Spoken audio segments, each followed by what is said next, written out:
Yo, what's up, everybody? It's Justin live from B2B Vault, the Biz To Biz Podcast, sponsored by Nationwide Payment Systems, hosted by this guy, the Reggie Roby of payment processing himself, Alan Kopelman.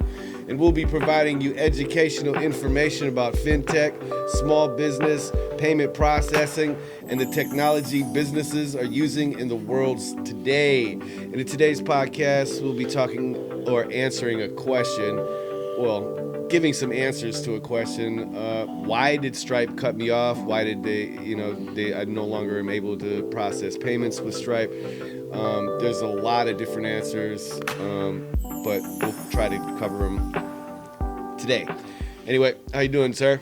I'm doing okay. I missed you last week while you were out sick. I missed you too, man. Glad you're feeling better. Yeah. I mean, I am healing. Yeah, dude, like the RSV thing or whatever, I call it it's the same thing. Yeah, it's an infection. It's an upper respiratory infection, but RS whatever that's going around down here. Yeah. Yo. Yeah, my son was bothered with that too it's like going a week. My wife is going on like week 3. Yeah, he's had it for like couple of weeks. But it was really bad, and then he got better, but it lingers. Yeah, and I had the same thing a few months ago. Yeah, I remember when you had lost my voice, and it was. Yeah, you were out of office for like almost 2 weeks. Yeah, I was. Well, I came in and I was coughing. You were going. Threw me out. Yeah, he was not. He was not be able to even talk. You guys threw me out of the office. He said he came to the office like.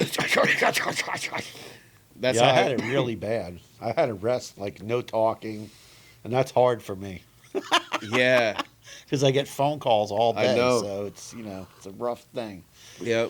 So I've been healing, man, doing my herbal teas, and I finally went to the gym yesterday. Oh, did that feel good? I haven't been to the gym in like 2 weeks, so I hopped into the whirlpool. That kind of will get it out of you. Yeah, I swam 10 laps yesterday, so I was coughing under the water.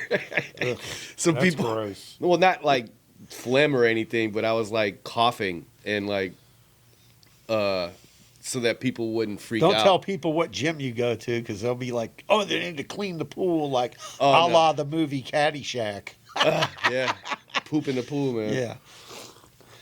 So yeah. Anyway, so there's that, and thanks for all your concerned people that checked in on me last week. I appreciate you guys.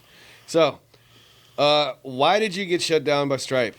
So the main reason people get shut down by Stripe is Stripe has a link. We can post the link. It goes to it's the prohibited list. Yes. Right? Their prohibited list is pretty long. It's ridiculously long. Okay. So if you are on their... Who's longer, PayPal or Stripe? I think Stripe. Stripe has a pretty long list. PayPal's is about the same as Stripe, but they're a little bit more lenient. But it also doesn't get into as much specifics as Stripe does. Yeah. Stripe really, PayPal, you could get shut off on PayPal, and then all of a sudden, and then they don't have to answer you. They don't have to tell you why. I believe that's wrong, right? And the same thing with Stripe. They'll just send you a note. Oh, your account is under review. Sorry, we cannot process transactions for you any longer. And that's it. And then there's no phone number to call up. No. The thing is, as long as you don't end up on the match list, it's a good thing. But we've been getting a lot of phone calls from people who got cut off by Stripe. There was even a recent article about how Stripe cut off businesses who were selling firearms is not allowed on Stripe. Right. But companies that were selling firearm related goods. Right. So there was some guy selling like air rifle stuff for air rifles. Firearms. Yeah, but he wasn't selling the air rifle. He was just selling accessories. I know, but he was selling like holsters for guns. Holsters for guns, things like that. They shut the guy's merchant account down. He was processing for a couple of years there. All of a sudden, boom, they changed their policy. Things like that. I think changing the policy is one, right? Right, but I think that they should give people notice. So I guess because when you're a small business, right? Yeah. And then you get accepted through Stripe, a lot of the time they're not doing their due diligence on your business. No, they don't do their due diligence until they're just approved. Right, until you process your first transaction. Exactly. After you process your first transaction, then their underwriting goes into effect. They will send a note out. What's underwriting? Underwriting is they're going to go review your website. Right. If you don't have a website, they're probably going to shut you down because they're looking for some online presence of a business. Or if you don't have some sort of Google My Business page or a Facebook page or something, they're probably going to say no, unless they can find us. They want to verify there's an actual business. But their underwriting is after, they accept you based on your credit, the federal tax ID number, they can verify the address. Right. And then they say, okay, you're accepted. But then when you run a transaction, then they'll go, no, we don't want you anymore. Right. And it doesn't have to be the first transaction. You can be running processing payments for a really long time.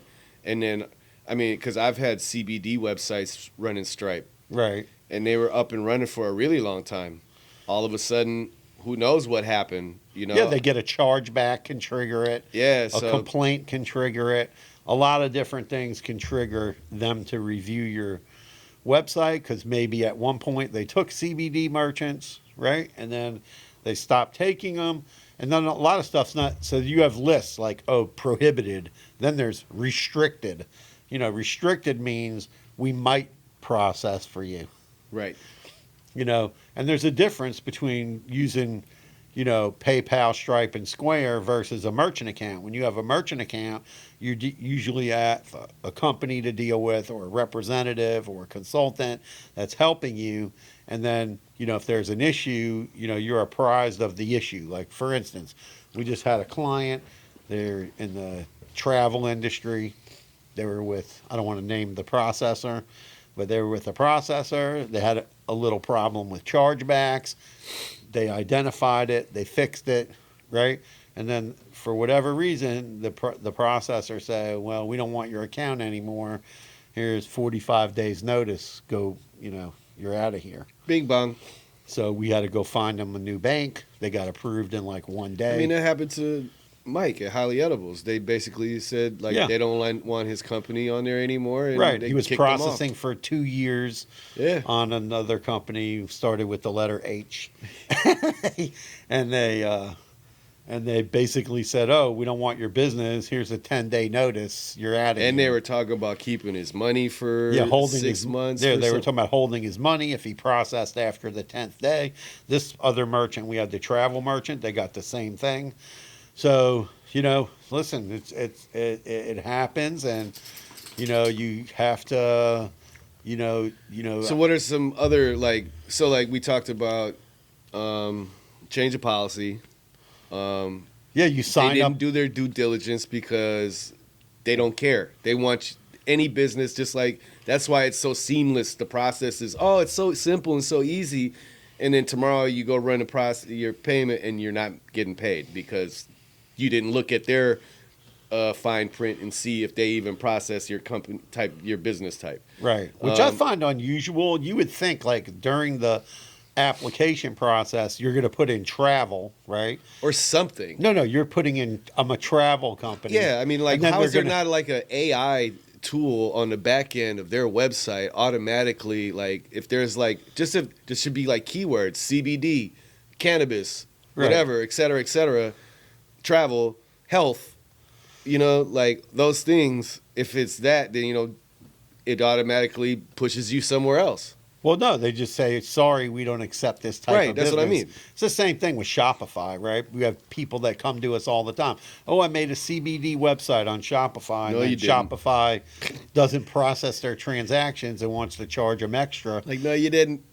Don't make your CBD website on Shopify. But, we had another merchant where I had a call today, and it was a cruise business where they sell cruises. They got set up on Stripe. They ran one transaction, and So, declined accepted the transaction, refunded it automatically, and told them, no, we don't do this type of business. What's the type of business? They sell cruises. The guy that I was telling you about? Yeah. Well, it was funny because I connected to him on LinkedIn, but then also he somehow was also in our LinkedIn campaign. So it was a really weird intersection. Nice. That I intersected with the guy like good for 2 times. Good. And they got cut off, so now we're trying to find them a new bank, And I said, yeah, it's on their list of prohibited business types. So, you need to review the prohibited business type list wherever you're getting processing. So it doesn't matter if you're going to a merchant account company, Stripe, Square, PayPal, Shopify, you need to review their list. We had another merchant that built a Wix website, website on and health products, and Wix uses Stripe, and health related products, nutraceuticals is on the prohibited list. So they have to pay an extra 60 basis points to Wix to use outside processing. That's insane. Why wouldn't you just get a different website? They spent money making a Wix site. You spent money on a Wix website. Yeah. Because they go to these developers. I know these people out here that are doing, man, never mind. No, there's companies. But speaking of websites, so yeah. Another thing is these established businesses, they'll be doing good and they'll be running their website and it'll be going well. But then someone from the underwriting says, I want to review the website. It's been a couple months or whatever. And then they go to your website and you have no shipping and return policy, no privacy policy, no terms and conditions. You don't have an address to your business or phone numbers, emails.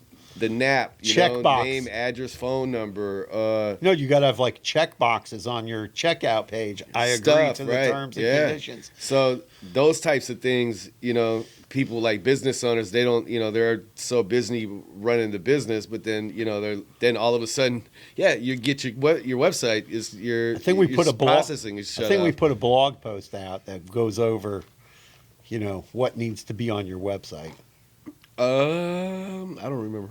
Yeah, it might have been a while ago.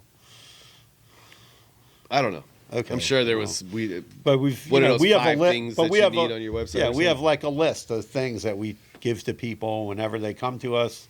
It might be a startup company. Sometimes they get upset. They're like, "Oh, I'm processing on Square." Well, Square doesn't care. A lot of times, too, like these CBD companies, they'll be fine, but then all of a sudden they'll put new products up there, and they won't have the COA. Yeah, so it's like, dude, you can't try and fool or scam these companies, because we have to go back and make sure that you're doing it, because then it'll jeopardize our business opportunities in the long run, right? We don't want to send merchants to the bank and then the merchant is doing wrong things. Shady stuff. You got to have the COA on there, and I know everybody's trying to sell everything. They're trying under to do the sun. You're trying to do your business. Yeah. Like we recently had a company come to us that's a SaaS company, so they spent all their time. They integrated their SaaS product onto Stripe.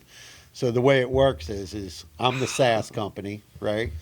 I integrate it onto Stripe, and then I sign up for Stripe's referral program. And then Justin comes and he buys my software. Okay. And then Justin wants to get a merchant account. So he clicks the affiliate link. He signs up with Stripe. And recently, Stripe started declining a bunch of their customers and shutting them off. Really? Yeah. So they were like, why is that happening?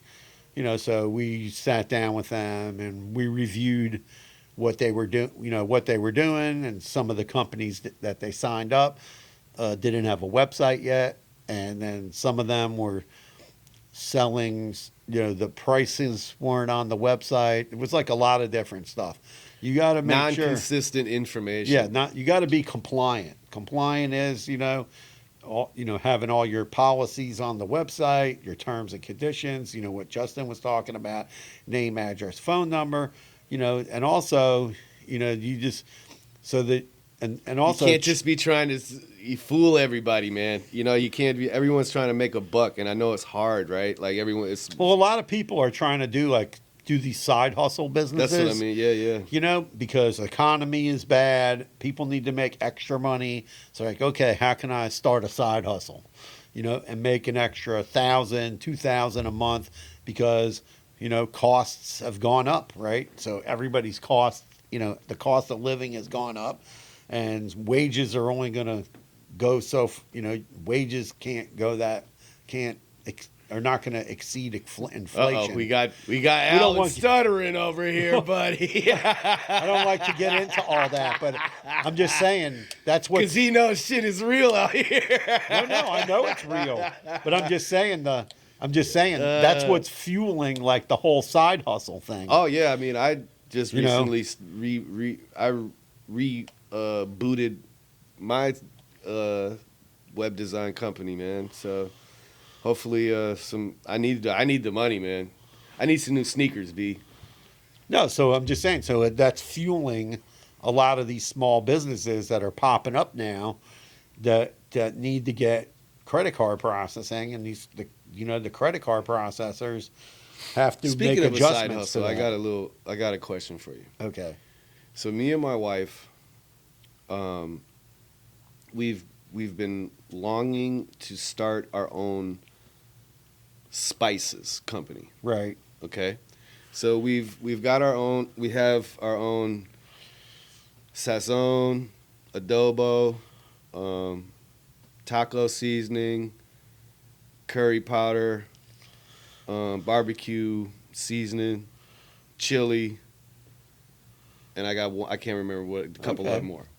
So, do you think we should go rent a ghost kitchen? No, just to package our goods, or can we just do that in our home?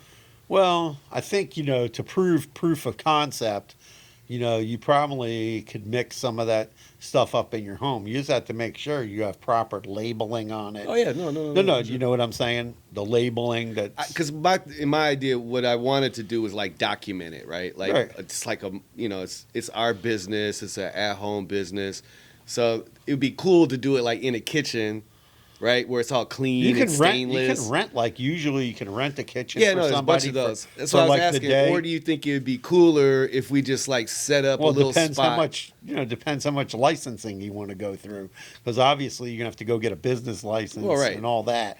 So you just proof of concept would be, make a bunch of this stuff and then somehow go out to the farmers markets on the weekend, absolutely, and go sell it. I know a guy. That's it, and then have the website for friends, family, and people who hear about it along the way. That's it. I have the idea is so we could pay for the electric bill or something, right? If we're only we're not thinking this is we're going to be able to buy our 40 acres in a mule. You want to make $1,000 a month. You don't want to, but because you're going to have expense. You got to make labels. You got to do all kinds of stuff. But that's simple. No, I know that. I'm just saying that's all in house. Yeah, I get it. I'm just saying as far as testing proof of concept, you can make a bunch of that up. I mean, jars, it's all got to be glass because I'm eco. You know what I mean? It's got to be sustainable.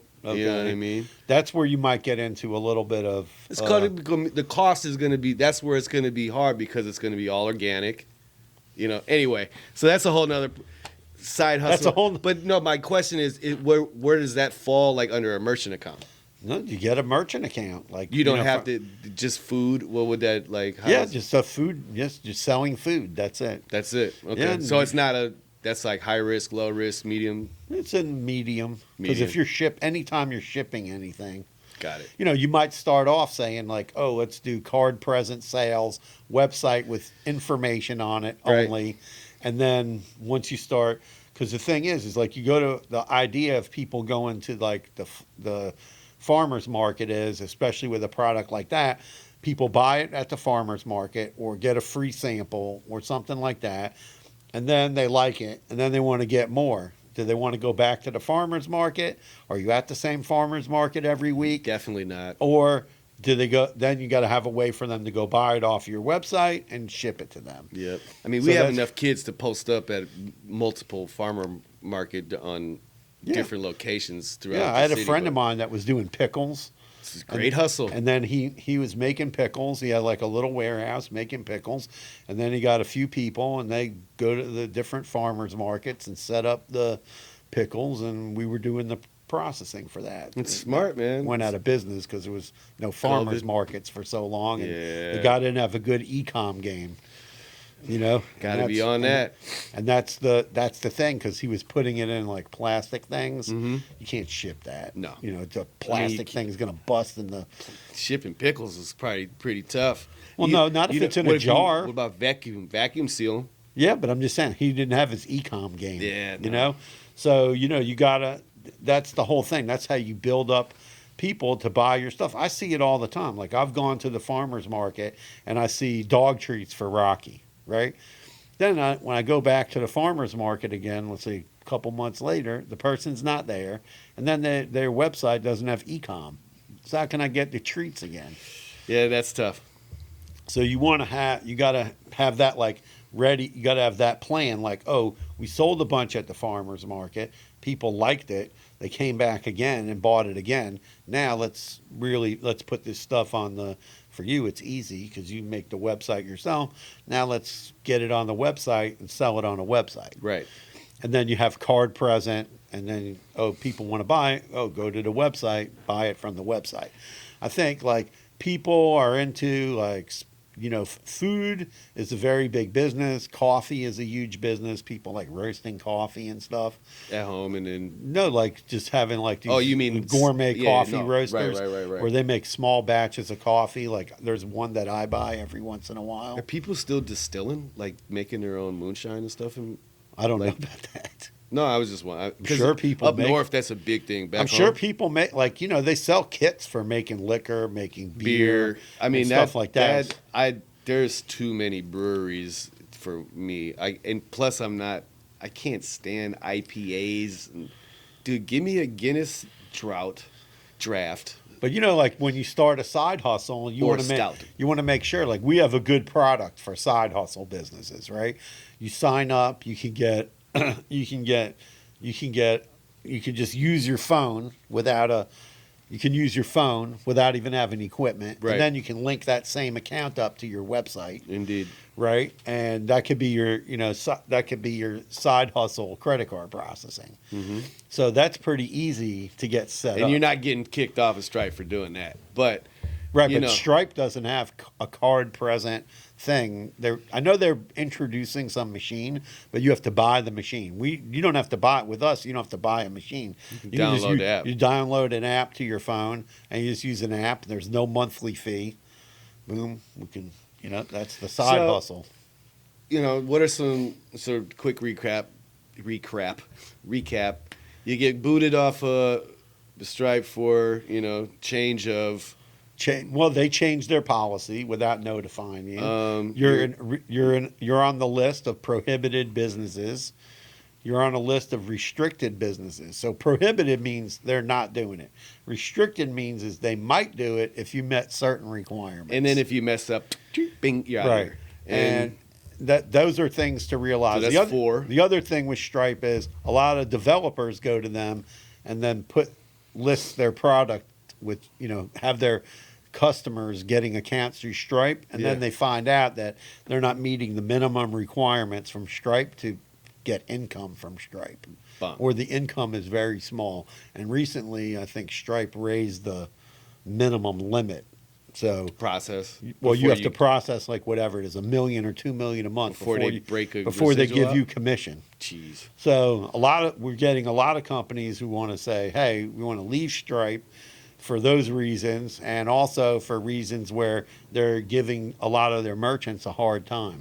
Besides that, if you're selling something that's on, and you add stuff and you're not supposed to, you got to make sure the information is there for Stripe. Yeah, because all these credit card processors, they all use things like G2, or they use web scraping tools, or they use tools where They have like it's not like a physical person is sitting there, like, oh, I'm gonna go to Justin's website.com, right? Yeah.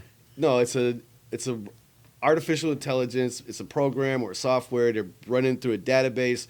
Maybe they're auditing nothing but smoke shops today, right? They're gonna click enter, and it's gonna crawl every one of those websites throughout the day. What it looks for is changes in the URL, changes in content. Exactly. But they have certain software that's actually monitoring your website 24/7. Right. Security. A lot of processors are monitoring your content.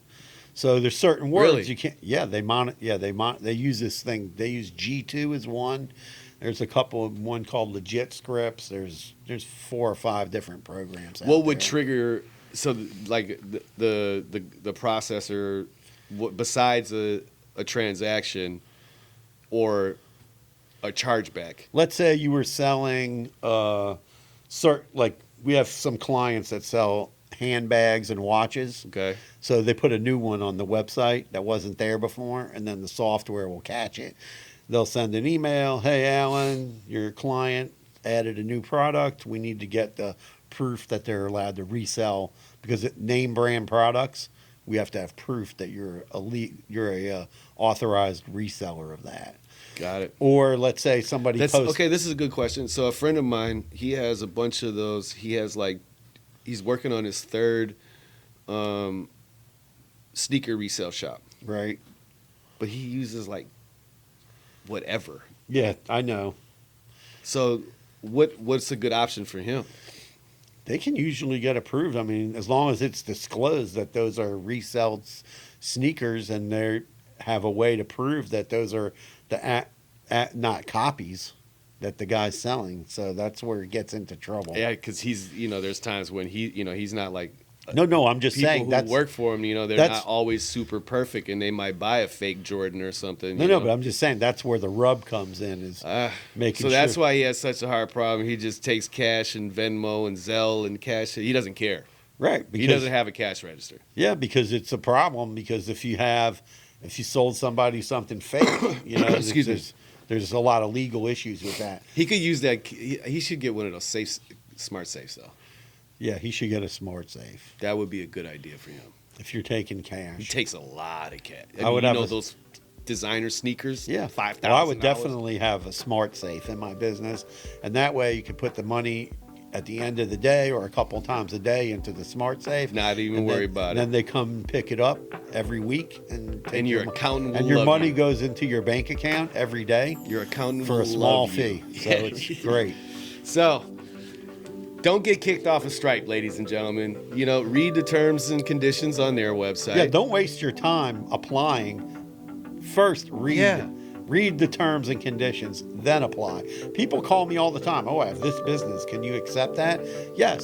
Yep. We have different banks that we work with. We know what this bank will take, what they won't take. So then we place it where it will be accepted. Yep. Well, that's today's podcast. That's why you would get kicked off of Stripe. And if you need help, you got kicked off, call Justin or call me. There you go, man. NationwidePaymentSystems.com. Smash that subscribe button, like, comment, share. Let us know if we're doing a good job or not. We appreciate all the listeners out there. And ask us any questions that you want us to answer on the podcast. Yep. Hi, Mom. I love you. Peace out. Peace.